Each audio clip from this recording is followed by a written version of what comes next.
Hello viewers, welcome to my channel Tasty Cook. আর আশা করছি আপনারা সকলে খুব ভালো আছেন। আজ আমি নিয়ে চলে এসেছি পাকা আমের বড়া। আর আপনি যদি আমার চ্যানেলে প্রথম হন তাহলে আমার চ্যানেলটি সাবস্ক্রাইব করবেন, আর যদি করে থাকেন তাহলে আপনাদের অসংখ্য ধন্যবাদ। তো চলুন তাহলে পাকা আমের বড়া কিভাবে তৈরি করব রেসিপিটা শুরু করি। আমের বড়া তৈরি করার জন্য এখানে আমি দুটো পাকা আম নিয়েছি। এবার আমি আম দুটোকে ছিলে নেব।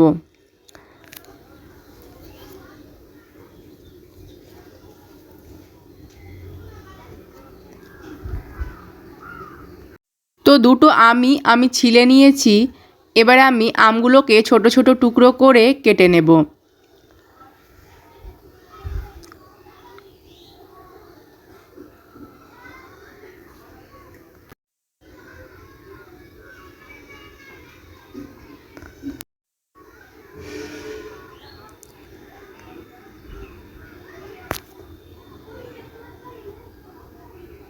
তো দুটো আমি এরকম ছোট ছোট টুকরো করে কেটে নিচ্ছি।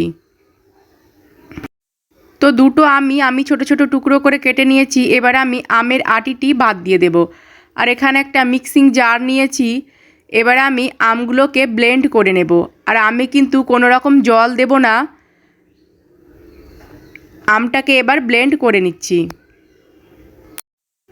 তো আমটা খুব ভালো করে ব্লেন্ড করে নিয়েছি। এবার আমি একটা বড় মিক্সিং বোল নিলাম, তার মধ্যে আমি দিয়ে দিচ্ছি 1 কাপ চালের আটা। আর এখানে আমি শুকনো যে চালের গুঁড়ো, সেই চালের গুঁড়োটা নিয়েছি। এবার এর মধ্যে দিয়ে দিচ্ছি 1/2 কাপ আটা। আর আমি এখানে আটা দিচ্ছি, আপনারা চাইলে ময়দাও দিতে পারেন। আটা বা ময়দা যে কোনো একটা দিয়ে দেবেন। এবার দিয়ে দিচ্ছি খুবই সামান্য একটু লবণ। মিষ্টি জিনিসে একটু লবণটা দেবেন, এতে করে খেতে কিন্তু ভালোই লাগে। আর দিয়ে দিচ্ছি 1/2 কাপ চিনি। আর চিনির পরিমাণটাও আপনারা আপনাদের স্বাদ বুঝে ব্যবহার করবেন। মিষ্টি যদি খেতে পছন্দ বেশি করেন তাহলে চিনির পরিমাণটা বাড়িয়ে দেবেন। এবার শুকনো উপকরণগুলো হাত দিয়ে খুব ভালো করে মিশিয়ে নিলাম। এবার যে আমের পিউরিটা করে রেখেছিলাম সেটা এবার এই আটার মধ্যে দিয়ে দিলাম। এবার আমের পিউরিটার সঙ্গে আটাটাকে খুব ভালো করে প্রথমে মেখে নেব। আর প্রথমে জল ব্যবহার করবেন না, আমের পিউরিটা দিয়ে আটাটা এভাবে মেখে নেব। তো আমের পিউরিটা দিয়ে আটাটা মেখে নিয়েছি আর এরকম হয়েছে। এবার আমি এই আটাটাকে এইভাবে হাত দিয়ে 5 থেকে 7 মিনিট খুব ভালো করে মথে নেব।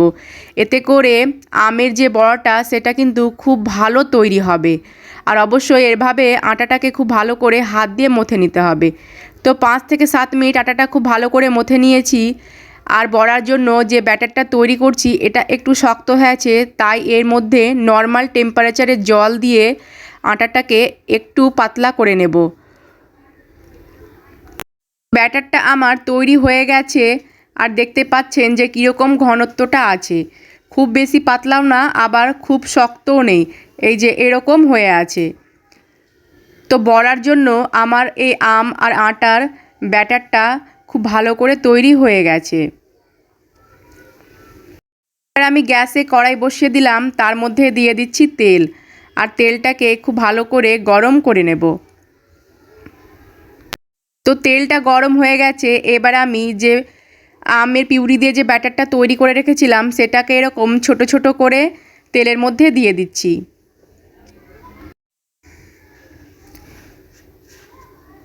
আর গ্যাসের ফ্লেমটা লো টু মিডিয়ামে করে এই বড়াগুলোকে ভেজে নেব।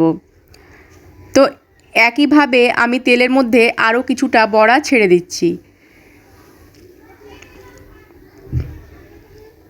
আর এখন তো পাকা আমের সিজন, বাড়িতে অবশ্যই একবার হলেও তৈরি করে দেখবেন। সকলে কিন্তু খেতে খুব পছন্দ করবে। বড়াগুলো এবার আমি নিচের সাইডটা একটু হতে দেব।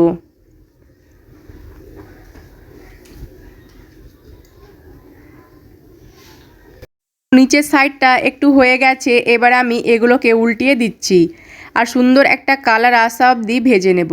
আর এই বড়াগুলো আপনি একদিন তৈরি করে 2 থেকে 3 দিন খেতে পারবেন।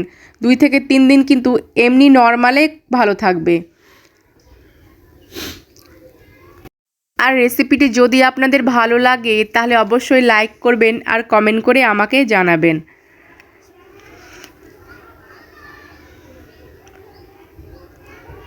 আর বড়াগুলোকে অবশ্যই লো টু মিডিয়ামে করে ভাজবেন। তো বড়াগুলো ভাজা হয়ে গেছে, এবার আমি তেল থেকে তুলে নিচ্ছি। আর একইভাবে আমি সবগুলো বড়াই ভেজে নেব। তো সেকেন্ড ব্যাচ বড়াগুলো আমার ভাজা হয়ে গেছে, এবার তেল ঝরিয়ে তুলে নিচ্ছি।